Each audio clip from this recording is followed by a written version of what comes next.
Subhanallah walhamdulillah wa la ilaha illallah wallahu akbar. Assalamualaikum warahmatullahi wabarakatuh. Alhamdulillahirabbil alamin wa bihi nasta'inu ala umuri dunya waddin. Wassalatu wassalamu ala asyrafil anbiya wal mursalin wa ala alihi washabihi ajmain. Amma ba'du. Rabbi a'udzubika min hamazati syayatin wa a'udzubika rabbi ayyahdurun. Subhanaka la ilma lana illa ma 'allamtana innaka antal alimul hakim. La haula wala quwata illa billahil aliyil azim. Amma ba'du. Sahabat-sahabatku fillah rahimakumullah, halal bihalal. Tradisi Indonesia. Bahasa Arab yang di-Indonesiakan. Yang dalam bahasa Arab pun di Arab pun tidak ada istilah halal bihalal. Karena ini adalah dalam sejarah negeri kita untuk bersilaturahim setelah menyelesaikan kewajiban puasa Ramadan, tarawih, tadarus, i'tikaf, diakhiri dengan zakat fitrah, lalu beridul fitri, berhalal bihalal. Intinya adalah silaturahim setelah idul fitri. Halal bihalal adalah bagaimana menghalalkan, meridhai antara kita dengan kita. Setelah hubungan kita bagus kepada Allah lewat ibadah ritual, puasa, tarawih, tadarus, i'tikaf, diakhiri dengan zakat fitrah, lalu kita menjaga hubungan kita sesama manusia. Pribadi yang bertakwa adalah pribadi yang soleh ritual dan soleh sosial. Dan soleh sosial ini adalah diantaranya dengan bersilaturahim. Halal bihalal intinya adalah bersilaturahim, menyambung kasih sayang di antara kita.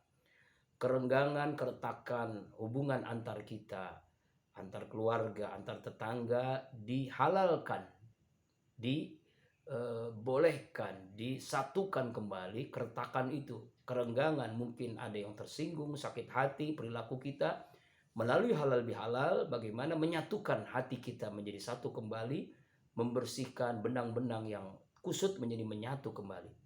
Sahabat-sahabatku fillah rahimakumullah, Rasulullah SAW bersabda, isnani la yanzuru ilahima. Dua kelompok manusia yang tidak akan dilihat oleh Allah, tidak akan diopeni, dicuekin oleh Allah di akhirat nanti. Ingat sahabatku, kita dicuekin sama keluarga kita, sama orang tua kita, sama mertua kita, hidup rasanya nggak enak. Apalagi dicuekin sama Allah. Nauzubillahi min dzalik. Bagaimana orang ini mendapatkan ridhonya, mendapatkan surganya, sedangkan di akhirat dia dibiarkan, dicuekin oleh Allah. Siapa dia? Dua kelompok manusia jauhilah. Yang pertama qati'ur rahim, orang yang memutuskan tali silaturahim, hidupnya selalu bermusuhan. Dan yang kedua adalah jarusu, tetangga yang jahat kepada tetangganya. Melalui halal bihalal jangan sampai kita memutuskan tali silaturahim, jangan sampai kita jahat kepada tetangga kita. Man kana yu'minu billahi wal yaumil akhir falyukrim jarah. Siapa orang yang beriman kepada Allah hari akhir, dia memuliakan tetangganya. Bahkan dalam sebuah riwayat, seandainya dibolehkan orang lain mendapatkan warisan, tetangga itu lebih utama untuk mendapatkan warisan, karena saking pentingnya bertetangga itu. Karena itu sahabatku fillah, melalui halal bihalal kita menyatukan kerenggangan di antara kita. Jangan sampai putus silaturahim di antara kita.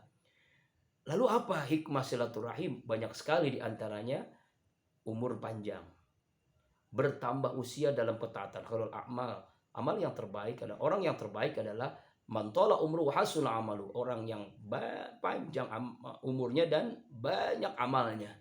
Dengan panjang umur dalam ketaatan kepada Allah dengan melalui silaturahim. Sebuah riwayat di zaman Nabi Musa alaihissalam, ada orang yang sudah ditetapkan bahwa umurnya minggu depan akan wafat. Diwafatkan oleh Allah Subhanahu wa taala. Si fulan ini sudah ditentukan oleh Allah wafatnya. Tapi setelah minggu berganti minggu, bulan berganti bulan, akhirnya Nabi Musa bertanya melalui malaikat Jibril, kenapa orang ini kok umurnya katanya sudah divonis mati oleh Allah di minggu yang lalu yang sudah lama, tapi kenapa kok umurnya makin panjang? Umurnya kok makin panjang?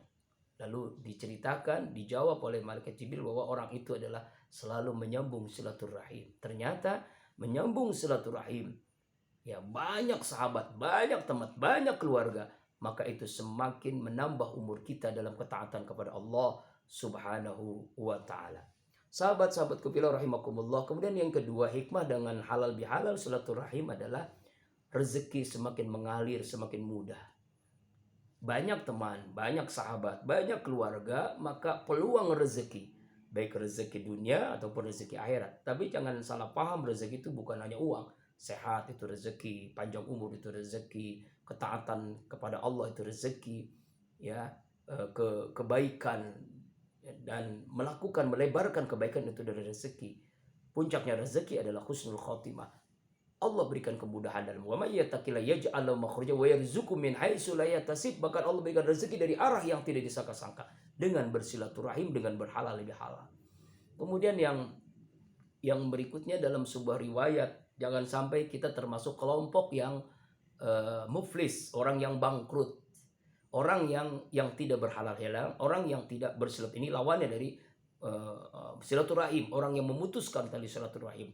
Dalam sebuah dialog Rasulullah SAW bertanya kepada sahabat, atadruna anil muflis, hai para sahabat, tahukah kalian orang yang muflis, orang yang bangkrut?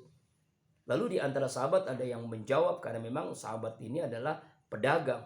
Al-muflisu fina man lam dirhama wala mata. Ya Rasulullah, orang yang bangkrut adalah orang yang tidak punya harta, orang yang bangkrut adalah orang yang tidak punya uang. Orang yang tidak bangkrut adalah orang yang tidak punya dirham. Kata Rasulullah, bukan, hai sahabatku. Orang yang bangkrut adalah ya'ti yaumal qiyamah, datang pada hari kiamat, menyetorkan amal kebaikannya. Ya Allah, bisolatin wa zakatin, dengan solatnya, dengan zakatnya, dengan amal kebaikan waktu di dunia. Ketika selangkah menuju surga, ada yang protes, ya Allah, ya Rabb, si fulan ini memang rajin sholat, tapi di dunia saya pernah disakiti, di dunia saya pernah dibuka aib saya mohon keadilanmu ya Allah. Benarkah orang ini kau sakiti? Benar. Apa yang terjadi? Maka seluruh pahala sholatmu, pahala puasamu untuk orang yang kau sakiti. Bukan hanya itu, orang yang disakiti pernah melakukan perbuatan dosa, dosanya untukmu. Inilah orang yang muflis, orang yang bangkrut. Kebaikannya, pahalanya untuk orang yang disakiti. Bukan hanya itu, orang yang disakiti adalah dosanya seluruhnya untuknya. Nauzubillah. Karena itu sahabat fillah, momentum Idul Fitri Syawal ini jadikan momentum kita berhalal bihalal. Jangan ada dosa di antara kita, jangan ada dusta di antara kita, jangan sampai masih ada retakan-retakan, ya, kekecewaan, sakit hati, jangan ada di antara kita. Karena itu kita berhalal bihalal. Subhanakallahumma wa bihamdika, asyhadu an la ilaha illa anta, astaghfiruka wa atubu ilaik. Billahi taufiq wal hidayah. Assalamualaikum warahmatullahi wabarakatuh. Subhanallah walhamdulillah wa la ilaha illallah wallahu